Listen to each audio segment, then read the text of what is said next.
Heatblast. The very first transformation in the entire franchise was an accident. 10-year-old Ben Tennyson slapped a watch-shaped alien device onto his wrist in the woods, and what walked out was a pyronite from the star-adjacent world of Pyros, a creature whose body is essentially magma held together by a rocky crust. He immediately set the forest on fire. That's the joke the show opens with in And Then There Were 10, which aired on Cartoon Network on December 27, 2005, and it establishes the rule that governs the next 2 decades of this series. The Omnitrix gives you power, not control. Heatblast throws fireballs, rides discs of flame like a surfboard, and absorbs heat rather than burning from it. Water is the obvious counter, and the show uses it constantly. He is also, notably, the alien Ben reaches for when he has no plan at all. Wildmutt. Take the eyes off a predator and you'd expect it to be helpless. A Vulpimancer from the planet Vulpin is the opposite. This orange quadrupedal beast has no eyes whatsoever, navigating instead through gill-like slits on its neck that read scent with enough resolution to build a functional picture of the room, effectively smelling in 3 dimensions. It's the most animalistic form in the classic roster, incapable of human speech, communicating only in growls and roars, which becomes a genuine problem in episodes where Ben needs to explain something urgent and can only bark. Physically, he's built for it, claws that shear through metal, a bite that crushes bone, and enough raw leaping power to cross a warehouse in a bound. The species' weakness is water, which floods the sensory gills and blinds him completely. Diamondhead. Petrosapiens are living crystal, and that single fact drives everything about this form. Native to the planet Petropia, Diamondhead's body is a lattice of green silicon-based crystal, hard enough to shrug off bullets and blades, and he can reshape any limb into a blade, a shield, a hammer, or a spike on demand. He also regenerates lost pieces, meaning shattering an arm is a temporary inconvenience rather than a wound. The most underused trick in his kit is refraction. A Petrosapien's facets can catch an incoming energy beam and bounce it straight back at whoever fired it, which the show pulls out at exactly the right dramatic moments. Petropia was later destroyed and then restored across the run of the franchise, making Diamondhead one of the few forms whose homeworld has an actual arc. XLR8. The name is a tech-speak pun on accelerate, and the design is a velociraptor crossed with a race car. Kinocelerans come from Kinet, a planet where everything moves fast, and their biology reflects it. Wheel-shaped feet, a visored helmet that snaps shut over the face, and a nervous system quick enough to perceive the world in slow motion while sprinting. Ground speeds cited in the series sit around 500 miles per hour, fast enough to run across water, up walls, and around a room to create a tornado. In the early episodes, XLR-8 is the problem-solving alien. Pick up the falling civilians, disarm the bomb, unmask the villain, all before anyone blinks. The limitation is momentum. He hits like a fast, lightweight lizard, and against anything heavily armored, speed alone stops mattering very quickly. Gray matter. 5 inches tall, gray-green, with enormous black eyes and no muscle worth mentioning. Gray matter is a Galvan from Galvan Prime, and he is arguably the single most dangerous alien in the Omnitrix, because Galvans are the smartest species in the known universe. This is not a vague boast. The Omnitrix itself was invented by a Galvan named Asmuth, which means every transformation on this list exists because of Gray Matter's people. In the field, the power set is intelligence plus scale. He can rewire alien tech by feel, talk his way through problems, and crawl inside machines and vehicles to sabotage them from within. His hands and feet secrete a mucus that lets him climb sheer surfaces. Anything that involves punching, however, is completely off the table. 4 arms, 12 feet of red muscle with 2 sets of arms and 4 eyes, taken from a tetramand of the planet Koros, a desert world where combat is the primary social institution. 4 arms is the show's blunt instrument and the fan favorite that never really lost the crown. He lifts vehicles, punches through concrete, and can slam all 4 palms together to produce a shockwave strong enough to level everything in a corridor. Koros culture is worth noting because it comes up repeatedly. Tetramans settle disputes by fighting, and Ben's grandfather Max has history with Tetraman royalty. The design also carries the series' most reliable visual gag, since Ben in this form is enormously strong and still an easily distracted 10-year-old. There's no subtlety here, and the show never pretends otherwise. Stinkfly. 4 stalked eyes, 4 insect legs, 2 thin wings, and a smell described in-universe as unbearable. Stinkfly is a Lepidopteran from Lepidoptera, a swampy world, and his primary weapon is a stream of corrosive goo fired from his mouth or from the tips of his tail, sticky enough to pin a target to a wall and acidic enough to eat through it.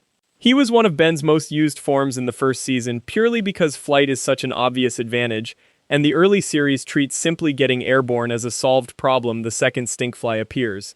The downsides are built into the biology. Water fouls his wings and grounds him, his eyes are fragile and exposed on their stalks, and the odor is bad enough that his own team complains about it. Ripjaws. Everything about this form is a deep-sea anglerfish scaled up to a person. Ripjaws is a Piscis volan from Piscis, a planet that is essentially one vast ocean wrapped around a gravitational core, and his mouth is a wall of needle teeth wide enough to bite through steel cable. A bioluminescent lure hangs over his eyes for the dark. His lower body switches between legs and a fishtail depending on the terrain, and he handles crushing depth pressure without effort. Underwater, he is arguably the strongest thing in the Classic 10. On land, he is on a timer. Piscis volan dry out fast, and the show repeatedly puts Ben in exactly that spot, gasping on a dock, which makes Ripjaws one of the most situational forms in the entire Omnitrix. Upgrade. A galvanic mechamorph is a liquid nanotechnological organism, black shot through with green circuitry and a single roaming eye, native to Galvan B, an artificial moon the Galvans built and then accidentally populated. Upgrade doesn't repair machines, he merges with them. Pour him over a car and the car sprouts weapons, sensors, and armor, and it now moves because he moves.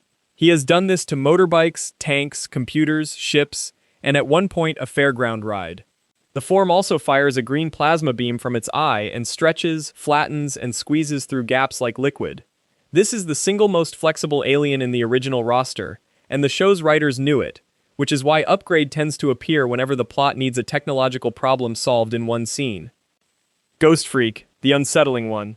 Ghost Freak is an ectonurite from Aner Phaedos, a world of perpetual darkness, and his powers are the standard ghost package taken seriously: intangibility, invisibility, flight, and possession of other bodies. What makes him different from every other entry here is that his DNA came with a passenger. The sample was taken from Z-Scare, an ectonurite warlord, whose consciousness survived inside the Omnitrix and eventually tore itself free to become one of the franchise's recurring villains. The species also has a genuinely grim biological detail. What looks like gray skin is a wrapped outer shroud, and beneath it is a mass of tendrils and a single exposed eye. Direct sunlight is lethal to them, which is the only reason Ben ever wins these fights. Cannonbolt. Ben unlocks him by accident and immediately assumes he's useless, which is the running theme of this form. Cannonbolt is an Arburian Pelorota from Arburia, a planet destroyed by a cosmic entity called the Great One roughly a week before the episode The Big Tick, making Ben one of the last places this species exists at all. The body is a broad, awkward, heavily plated thing that waddles on land. Then he tucks in, and the plates lock into a seamless armored sphere that rolls at highway speed and hits like a wrecking ball. Nothing in the classic roster absorbs punishment better. The catch is steering, or the lack of it. Once Cannonbolt is rolling, he is essentially a projectile, and the show gets a lot of comedy out of him missing. Wildvine. Half plant, half predator. Wildvine is a Florana from Flores Verdants, a jungle world, and the form looks like a walking Venus flytrap with 5 root-like legs and a bulbous head that splits open into petals.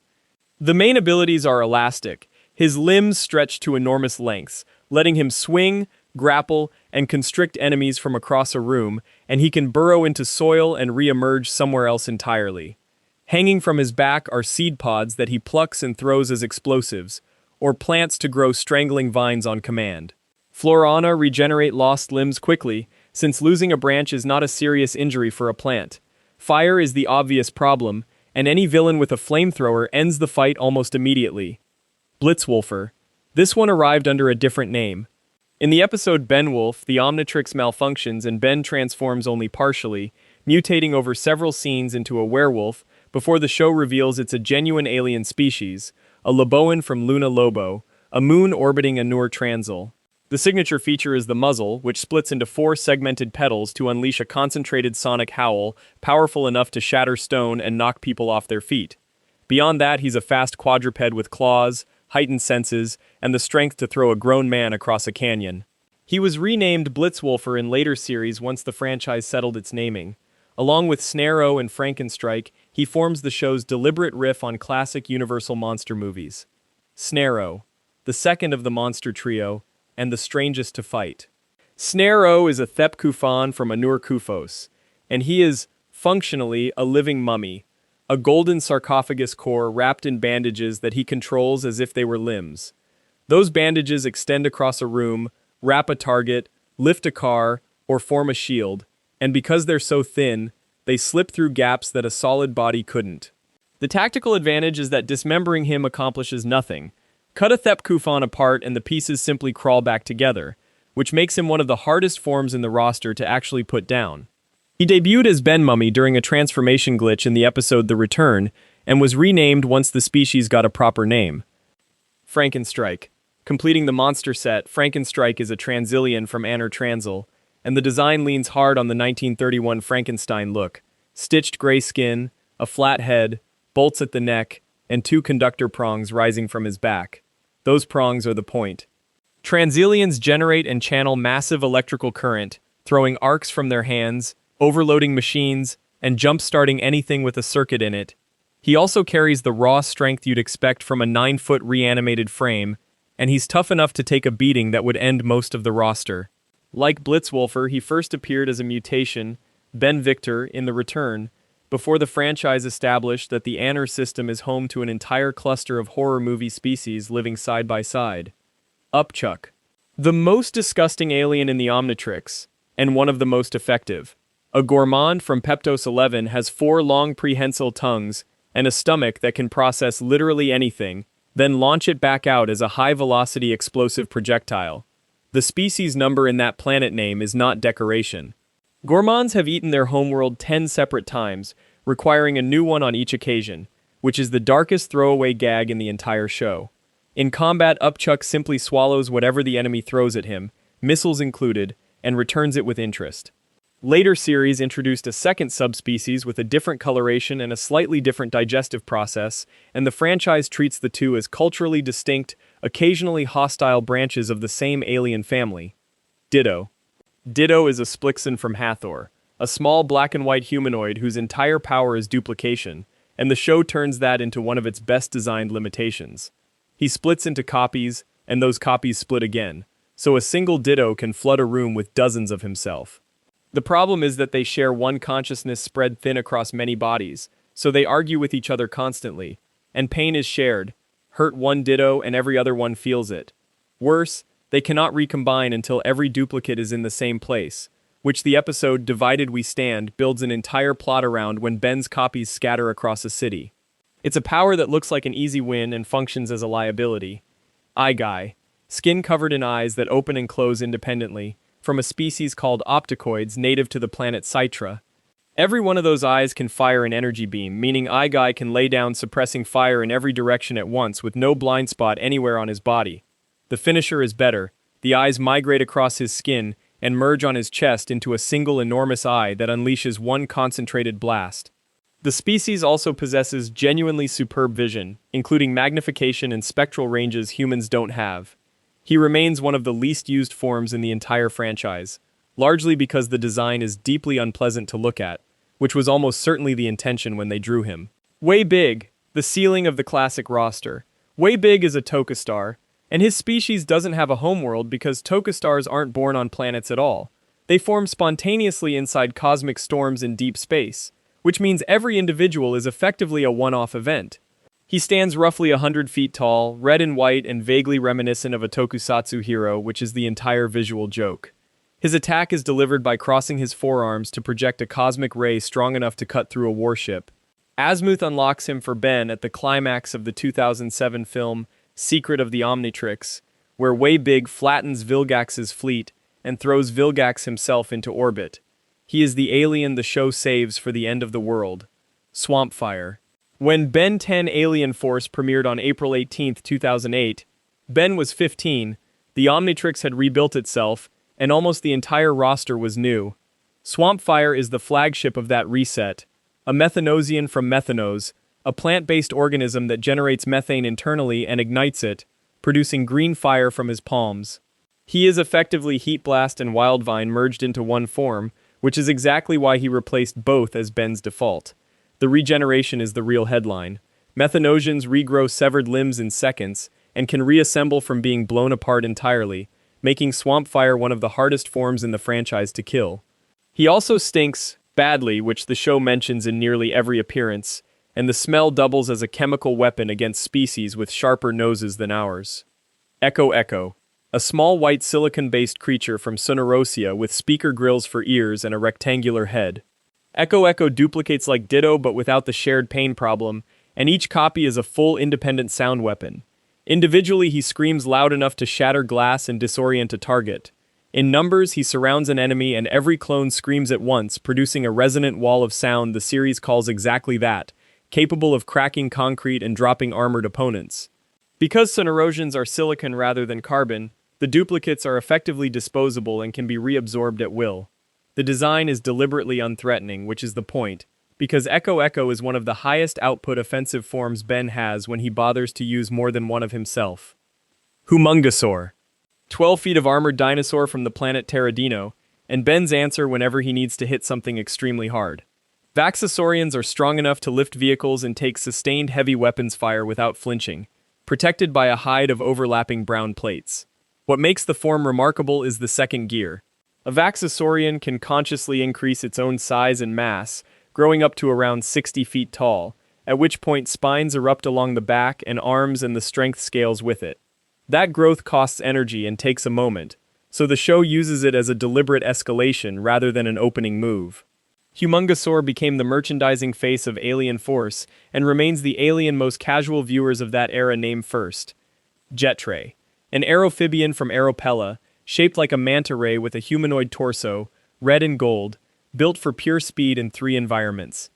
Jetray flies at supersonic velocity in atmosphere, swims just as fast underwater, and, according to the series, is capable of near light-speed travel in the vacuum of space, which makes him Ben's interplanetary transport as much as a combat form. The offense comes from neuroshock blasts, yellow-green energy beams fired from his eyes and from the tip of his tail, which stun the nervous system rather than simply burning. He replaced Stinkfly as the default flyer and is enormously better at it in every measurable way. His weakness is durability. Jetray is fast and fragile, and a single solid hit tends to end his involvement. Big Chill, a Necrophrygian from the Frozen World Kylemeese, and the most tactically complete alien in the Alien Force roster. Big Chill flies, turns intangible and invisible, and exhales a freezing vapor that drops the temperature of anything it touches toward absolute zero. And crucially, he can do all of that at once, phasing through a wall and freezing a target on the other side before anyone registers he's there. His wings fold around him as a cloak. The species also has one of the strangest biological details in the franchise, revealed in the episode Save the Last Dance. Necrophrygians reproduce asexually roughly every 80 years, during which the individual is driven to consume metal and then lays eggs, a process Ben goes through mid-season without warning.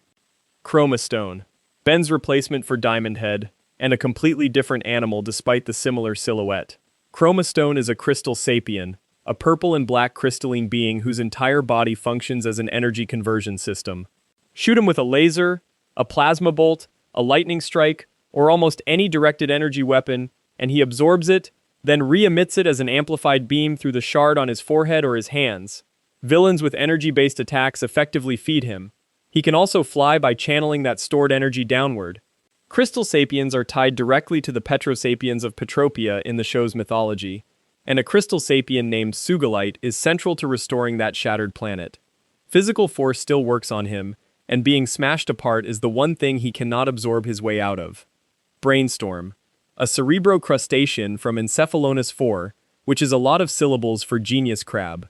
Brainstorm walks on 4 legs, wears a permanent expression of mild disdain, and speaks in an elaborate transatlantic accent, while explaining precisely why everyone around him is wrong.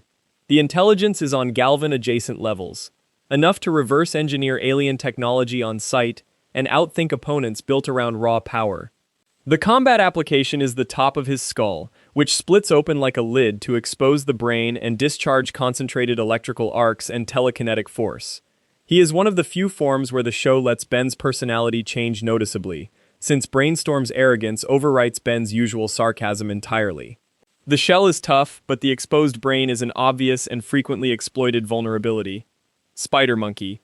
An arachnochimp from Aranhashimia, a blue six-limbed primate with 4 arms, 2 legs, and 4 eyes, which is a lot of anatomy for a form that mostly gets used for swinging. Spider monkey fires strong, sticky webbing from a spinneret at the base of his tail, climbs any surface, and is far stronger than his size suggests. The species also produces one of the franchise's best supporting characters, a Connereid arachnochimp named Simeon, who steals from Ben more than once. The real reason Spider Monkey matters is what he becomes later. His ultimate evolution is one of the most drastic in the series, swapping the nimble monkey for a hulking, gorilla-like beast with mandibles that overwhelms opponents through sheer mass instead of agility. Goop. A polymorph from Viscosia, and one of the strangest bodies in the Omnitrix, because Goop is technically 2 things. The green slime does the work, forming blades, hammers, tendrils, and flat sheets, splitting apart and reforming, squeezing under doors and dissolving what it touches with acid. But the slime is inert on its own. Floating above it is a small anti-gravity projector, and that device is what shapes and animates the mass. Separate them and Goop collapses into a puddle until the projector is back in range. Every villain who works this out uses it immediately, which turns what should be an unkillable form into a puzzle with an obvious solution, and it's the reason Ben stops reaching for Goop against opponents who have already seen him use it. Alien X. This is the one the fandom never stops arguing about. Alien X is a celestial sapien, a species that exists in the Forge of Creation, and the show is explicit that they are functionally omnipotent. They can rewrite reality, restore destroyed planets, and undo events outright. Ben uses that exactly once meaningfully, and the form is otherwise almost useless to him because of how the species governs itself. Every celestial sapien contains 3 consciousnesses in one body. Bellicus is the voice of rage and destruction, Serena the voice of love and compassion, and the host is only the tie-breaking third. Nothing happens without a 2-to-1 vote, and the 2 of them have been deadlocked in debate for millennia. Ben's first attempt in X equals Ben plus 2 leaves him frozen in space, arguing, for what he later learns was an extremely long time. Lodestar. A Biosavortian, and one of the least explained species in the roster despite having one of the best power sets. Lodestar is a yellow and black creature with a star-shaped head who generates and manipulates magnetic fields, tearing metal apart at range, pulling weapons out of enemies' hands, and levitating himself on the planet's own magnetic field. The genuinely unsettling part is his structure. Lodestar's body is held together magnetically rather than physically, so hitting him hard just scatters the pieces, which then float in place and reassemble. Blowing him apart accomplishes nothing except delaying him. A sufficiently strong opposing magnetic field can hold those fragments separated, which is essentially the only reliable way anyone in the show manages to stop him. His head floats detached above his shoulders at all times, and watching it drift back into position after a hit is the best visual the design offers. Wrath. An apoplexian from Apoplexia, and the single funniest thing the franchise ever produced. Wrath is an orange tiger man with retractable claws in his knuckles and no volume control whatsoever, because apoplexians experience essentially one emotion, permanently, at maximum intensity. Their entire culture and legal system runs on shouted threats followed by immediate violence. Ben doesn't control this. Transforming into Wrath overrides his personality, and he spends most appearances screaming, "Let me tell you something," at people, objects, and on at least one occasion a piece of furniture. Underneath the comedy, he is genuinely dangerous, strong enough to trade blows with Humungosaur and durable enough to keep going after everyone else has stopped. Strategy is simply not available to him, and the show mines that for years. Nanomech. The only alien on this list that did not exist before Ben created it. During the Hybrid Invasion arc, a microscopic robotic nanochip attempted to infect Ben, and the Omnitrix responded by scanning it and fusing it with Ben's own human DNA, producing a hybrid form roughly half an inch tall. Nanomech is a tiny green and black insectoid with mechanical wings who flies, shrinks further, and fires concentrated green energy bolts that hit far harder than his size implies. Because he's partly Ben, the form is unique to him and cannot exist anywhere else. The obvious use is infiltration, flying inside machinery, ships, or bodies to disable them from the inside, and the show pairs him with gray matter as the two answers to problems that punching cannot solve. Water Hazard. Ben 10 Ultimate Alien premiered on April 23, 2010, and it came with a new device. Ben takes the Ultimatrix from his clone Albedo, and unlike the Omnitrix, it can force any alien into an ultimate evolved state, a hyper-aggressive future version of the species. Water Hazard is the first genuinely new form of that era, an Orishon, an armored amphibious alien encased in a hard red and white exoskeleton with a permanently sealed helmet. He fires pressurized water from ports in his palms with enough force to punch through walls and can absorb and redirect water already present in the environment. Orishons breathe underwater indefinitely, and their shell shrugs off impacts that would flatten most of the roster. He is, essentially, Ripjaw's rebuilt as a tank instead of a shark. Amphibian, an Amperi from Teslos, and one of the more genuinely alien designs in the franchise. A blue jellyfish-like creature with 4 trailing tendrils, no legs, and a face that barely reads as a face. Amphibian generates and absorbs electricity, discharging it as arcs from his tendrils, and because he can convert his own body into pure electrical energy, he travels through wiring, power lines, and water with no resistance at all. Water is the key. Most electricity-based fighters are ruined by it. Amphibian uses a flooded room as a weapon. Amperi are also telepathic, capable of reading and projecting thoughts, which the show uses sparingly. Ben originally acquires the DNA after an Amperi is used against him, which is how a fair number of Ultimatrix samples arrive. Armodrillo, a Talpedidon from Terra Excava, built like a construction vehicle wearing armor. Armodrillo's forearms end in enormous cylindrical pistons that hammer at industrial speed, and the show treats them as jackhammers in the most literal sense. He plants them into the ground and generates seismic waves that crack streets open and knock everything standing off its feet. He drills through rock and concrete quickly enough to use tunneling as a travel option. The species' yellow plating is genuinely heavy armor, and Talpedons are strong enough to sit near the top of Ben's brute force tier alongside Humungosaur and Forearms. The vulnerability is exactly what you'd guess from the design. Those pistons are machinery-like moving parts, and jamming or freezing them removes most of what makes him dangerous. Terraspin, a Geochelone Aereo from Aldabra, a turtle-like alien named after a real island group in the Indian Ocean famous for its giant tortoises. Terraspin's shell has holes in it, and that's the entire design thesis. He retracts his head and limbs, spins rapidly, and the openings turn him into a turbine, throwing gale force winds strong enough to knock down aircraft, scatter projectiles, and lift himself into the air. He can also stand still and fan wind from his flipper-like arms. Defensively, the shell absorbs enormous punishment while he's tucked in. The species is described as pacifistic, and the powers reflect it. Almost everything Terraspin does is about pushing threats away rather than destroying them, which makes him one of the few genuinely non-lethal options in the Ultimatrix. NRG. Beneath the armor there is no body. NRG is a Pripyatosian bee, a being of pure radiation from a planet whose name deliberately echoes Pripyat, the town abandoned after the 1986 Chernobyl disaster. Left uncontained, the species irradiates everything nearby, so Ben's version wears a sealed metal containment suit resembling a diving bell with a grill across the face. He fires searing radioactive beams through that grill and through his hands, superheats his own armor to melt anything he grabs, and is effectively immune to conventional weapons because the suit is the target and the suit is empty. The show establishes that he can leave it entirely, becoming a formless red energy creature that is far more powerful and far more dangerous to everyone standing in the room, including allies. Fast Track. A Citricaia from Chalabias, a blue and black feline sprinter, and one of the more awkward entries in the roster because the show itself points out the problem. Fast Track is fast, capable of running at supersonic speeds, scaling walls, and delivering strikes at a rate the eye can't follow. He is also, crucially, much stronger than XLR8, which is the actual argument for his existence. A speedster who can hit hard rather than a speedster who has to keep running.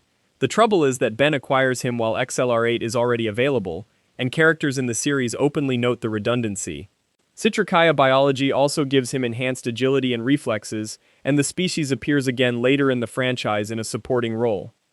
Chom Alien, a Merlinosapian, and the show is upfront that nobody knows what their homeworld looks like, because the entire planet is as invisible as its inhabitants and outsiders have never successfully located it. Cham Alien is a small purple chameleon-like alien whose skin bends light for full invisibility rather than mere camouflage, and who blends so completely that even movement doesn't give him away. He scuttles up walls, moves silently, and carries a scorpion-like tail tipped with a stinger that delivers a paralyzing venom.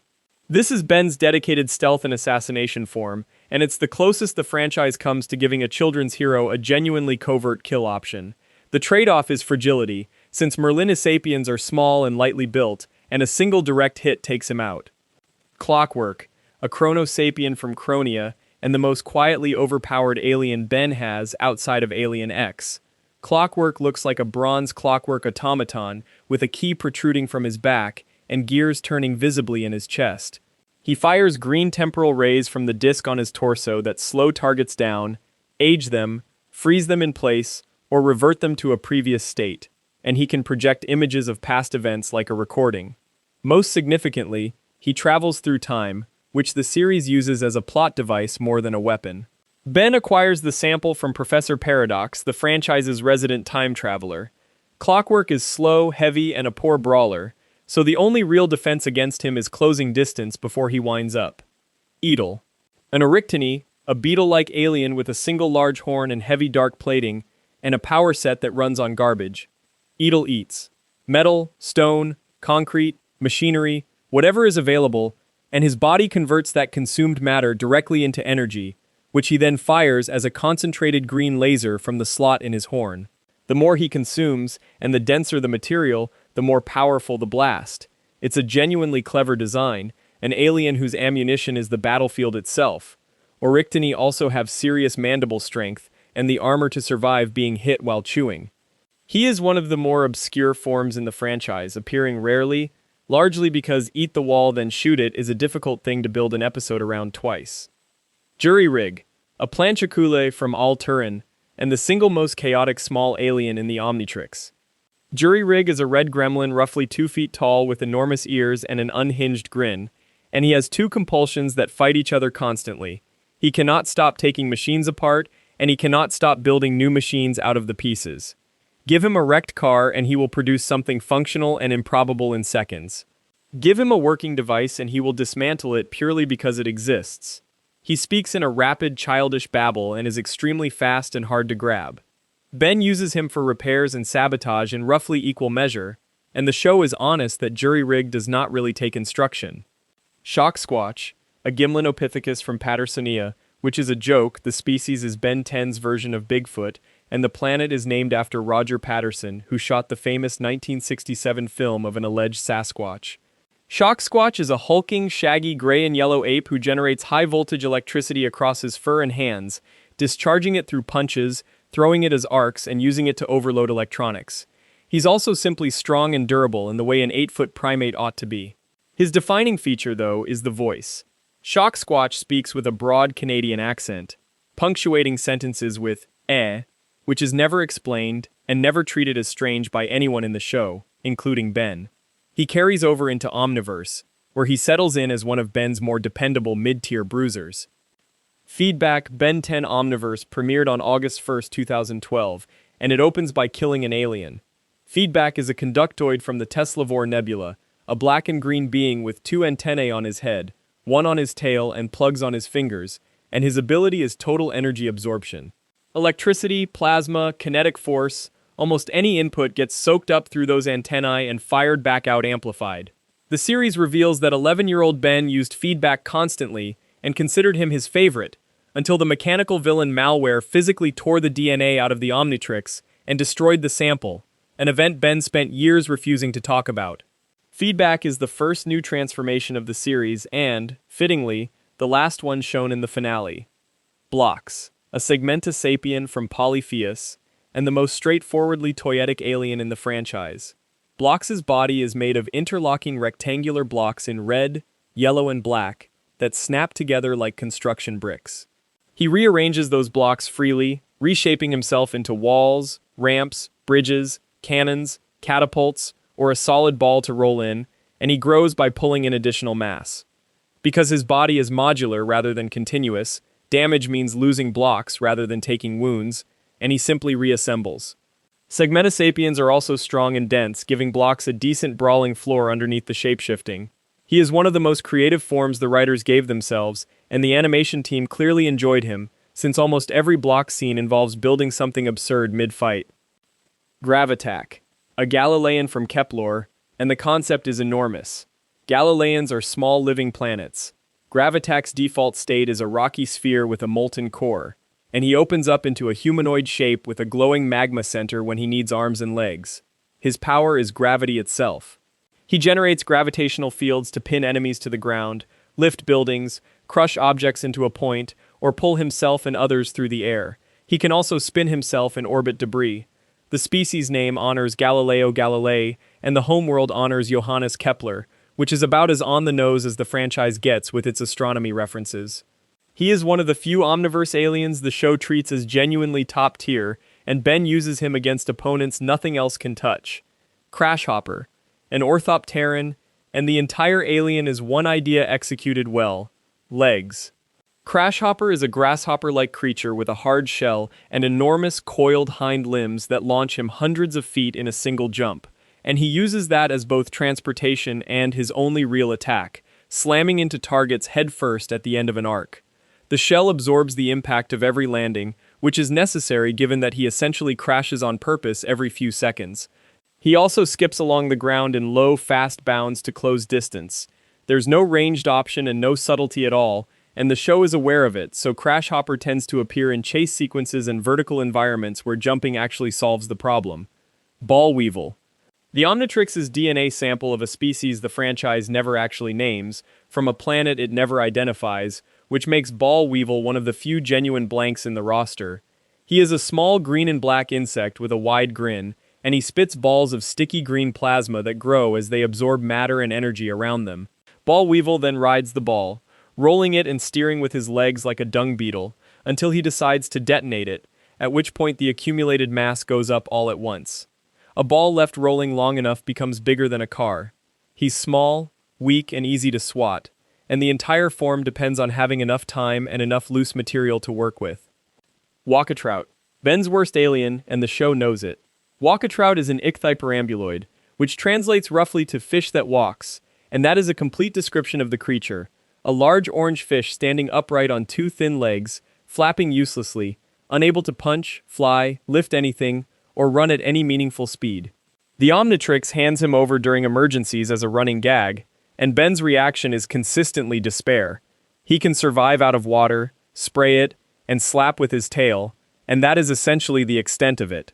What makes the joke land is that the species itself is treated as perfectly respectable in-universe, with at least one ichthyperambuloid appearing as a competent supporting character. The Omnitrix offering him at the worst possible moment became one of the era's most reliable running jokes. Astrodactyl. A Stelosaurian, a pterosaur-like alien wearing what looks like flight gear, and he is one of the more visually striking forms of the Omniverse era. Astrodactyl flies at high speed on membranous wings and generates stellar energy, which he projects as whips of glowing plasma from his hands, as beams from his mouth, and as a boost from the harness on his back. The energy whips are the signature move, letting him swing across gaps, disarm opponents, and strike from well outside arm's reach. He's fast, agile, and speaks in an enthusiastic surfer cadence that makes him one of the more likable transformations. Structurally, he's light and thin, so like Jettray, he does not survive many direct hits. The harness also lets him hover in place, which is what makes the whip work possible at all. Bullfrag. This one is a spy. Incursians are the amphibious, frog-like alien army that spends much of Omniverse invading Earth under Emperor Milius and his daughter Atea, and Bullfrag is what happens when Ben scans one and turns their own species into a disguise. He's tall, green, and physically formidable, with a prehensile tongue strong enough to swing on and hurl objects, powerful legs for enormous jumps, and enough strength to fight Incursian soldiers hand to hand. The real value is infiltration. Ben walks straight into the invading army wearing their face, and the show gets an entire arc out of him passing as one of them, including a running subplot in which Atea becomes genuinely attracted to him. It is the rare case where the Omnitrix functions as a disguise rather than a weapon. Atomix, a Pripyatosian A, cousin species to NRG's Pripyatosian B, and the difference is that Atomix has already solved the containment problem. He is a towering white and green armored figure with a glowing reactor visible in his chest, and he generates and controls nuclear fusion directly, throwing spheres of atomic energy, projecting beams, and delivering strikes with the raw output of a reactor behind them. His finisher is announced by name in the show, A full-power blast he introduces with theatrical seriousness, and it is capable of leveling a landscape. He also flies and is durable enough to take a hit from the franchise's heaviest villains. Atomic sits comfortably in Ben's top tier, and is used sparingly for exactly that reason. The reactor in his chest also glows constantly and audibly hums, which rules out anything resembling a quiet approach. Toepick. The best designed joke in the franchise, and one of the most effective weapons in the Omnitrix. Toepick is a squat, hairy alien from an unnamed species whose head is enclosed in a heavy metal cage. The cage is not a restraint for his benefit, it's there for everyone else's, because Toepick's actual face is so unbearably horrifying that anyone who sees it is immediately overwhelmed with terror, and the show establishes this works on creatures that fear nothing at all, including some of Ben's most powerful enemies. When the cage swings open, the camera stays firmly on the reaction. The audience never sees what's inside, not once, across the entire run. Beyond that, he's slow, ungainly, and physically unimpressive, and it does not matter in the slightest. Kickin' Hawk, an unnamed avian species with a rooster-like head, and Ben's dedicated martial artist. Kickin' Hawk is built around clean, technical striking rather than the flailing brawls most of the roster produces. He has curved blades protruding from his forearms, 3 heavy talons on each foot, and the show choreographs him with actual kicks, sweeps, and combinations. He is strong, fast, and durable enough to take a beating, and unusually for the Omnitrix, he fights with visible discipline. Ben uses him in tournament and duel settings more than in mass combat, which suits the design. There are no ranged attacks and no special abilities beyond the anatomy, making him one of the purest hand-to-hand options available and one of the few that rewards technique. The worst. An Atrocian from the planet Atrocia, and his entire power is refusing to die. The worst is a squat, rotund, permanently miserable-looking creature with drooping features, and he is effectively indestructible, crushed by machinery, thrown from heights, blown up, run over, and he simply gets back up. The catch, which the show finds extremely funny, is that he is not immune to pain. He feels every bit of it and complains about all of it, constantly, in a flat and exhausted voice. Atrocian culture is characterized as lethargic and pessimistic to match. The tactical use is straightforward and slightly grim. Ben becomes the worst specifically to let something terrible happen to him, on the reasoning that it will hurt but he will survive. Mole Stash. An unnamed mole-like alien with a small, grubby body and an enormous prehensile mustache, which is the entire point of him. That mustache functions as a set of independent limbs, forming fists to punch with, whips to grab with, and drills to tunnel through soil and stone. It also spins fast enough to lift him off the ground like a helicopter rotor. He speaks in a gruff, aggressive Bostonish accent and treats his own facial hair with complete seriousness, which is what makes the form work. Beyond the mustache, he has claws for digging and reasonable strength for his size. It is a genuinely strange idea, executed with total commitment, and it captures what the Omniverse era was doing with alien design better than almost anything else. Pesky Dust. A Nemuina, a small fairy-like alien with translucent insect wings, an oversized head, and a permanently drowsy expression. Pesky Dust flies and produces a glittering pink dust from his hands that puts targets to sleep almost instantly. What makes him genuinely unusual is what happens next.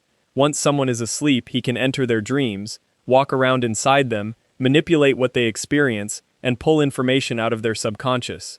The show uses this for interrogation and for resolving conflicts psychologically rather than physically. Nemuinas are tiny and fragile, with essentially no offensive capability once the dust runs out, and staying awake or simply covering your face defeats him.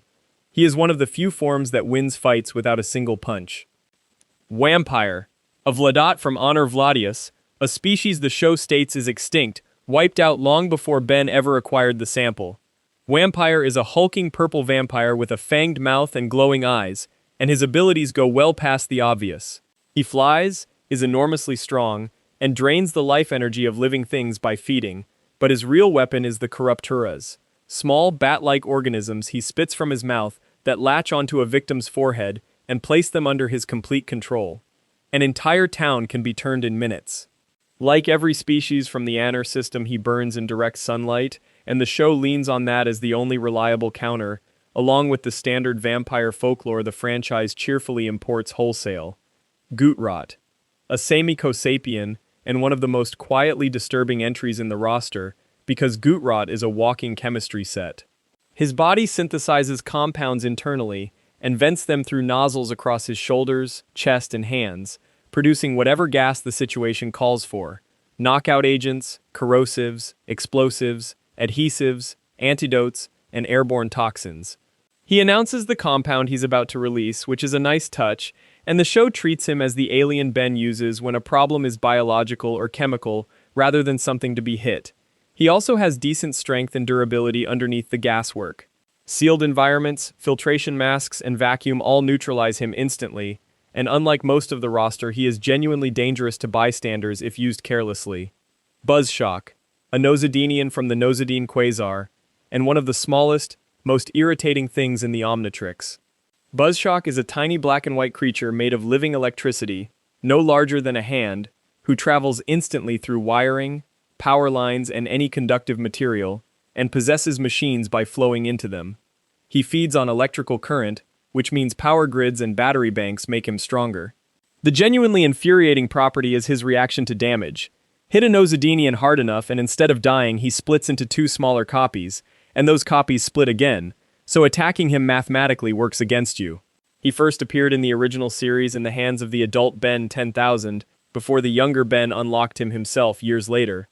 Artiguana, a polar manzardil from Exinelli, a hunched blue and white reptile with a wide jaw and a heavy tail, and the franchise's dedicated freezing specialist. Artiguana exhales a stream of supercooled vapor that flash freezes water, machinery, and living targets solid, encasing entire vehicles in ice in seconds, and he can coat surfaces to make them impassable. He's also cold immune himself, comfortable in environments that would kill most of the roster. Like Buzzshock, he debuted in the original series as part of the adult Ben 10,000's expanded arsenal in a flash-forward episode, teasing forms the 10-year-old version hadn't unlocked yet, and only became available to the younger Ben much later. He's slow and physically unremarkable, so everything depends on landing that first breath. Shockrock. In 2016, the franchise rebooted entirely, sending a 10-year-old Ben back out on the road with a redesigned Omnitrix and a roster that leans heavily on the classics. Shockrock is the biggest addition it made. He is a Fulmini from Fulmus, a crystalline blue figure crackling with electricity, who fires lightning from his hands, flies on his own discharge, and reshapes crystal constructs out of raw energy. He arrived in the Reboot's second season as the replacement for Upgrade, and unusually for a new toy-friendly alien, using him has consequences.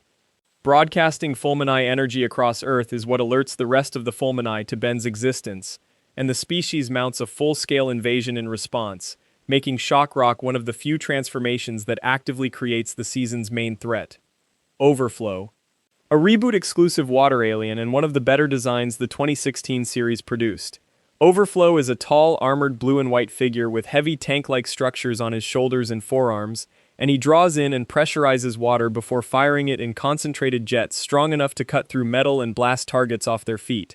He can also absorb water from his surroundings to refill, and the armor plating means he can wade into fights that a purely ranged attacker couldn't survive. The Reboot spends very little time on his species or homeworld, which is broadly true of that series' approach to alien lore, but Overflow became one of the show's most used forms simply because high-pressure water solves an enormous number of problems very quickly. Slapback. Introduced in the Reboot's third season, Slapback runs on the strangest activation condition in the entire franchise. He is an echoplectoid from the planet Echoplecton, a small orange alien with a broad flat back, and every time that back is struck, he splits into two duplicates. What makes it interesting is the maths. Each copy is half the size of the original, but twice the weight, twice the strength, and twice the durability, so a Slapback who has been hit repeatedly ends up as a crowd of small, absurdly dense creatures hitting far above their scale. Beating on him therefore makes the problem worse in a very literal escalating way, and the show builds fight choreography around opponents realizing this too late. Wrecking Bolt. The last of the Reboot's notable original forms, and an obvious spiritual successor to Cannon Bolt. Wrecking Bolt is a small, stocky alien encased in a rolling sphere, propelling himself at high speed and slamming into targets, ricocheting off walls and demolishing structures through momentum alone.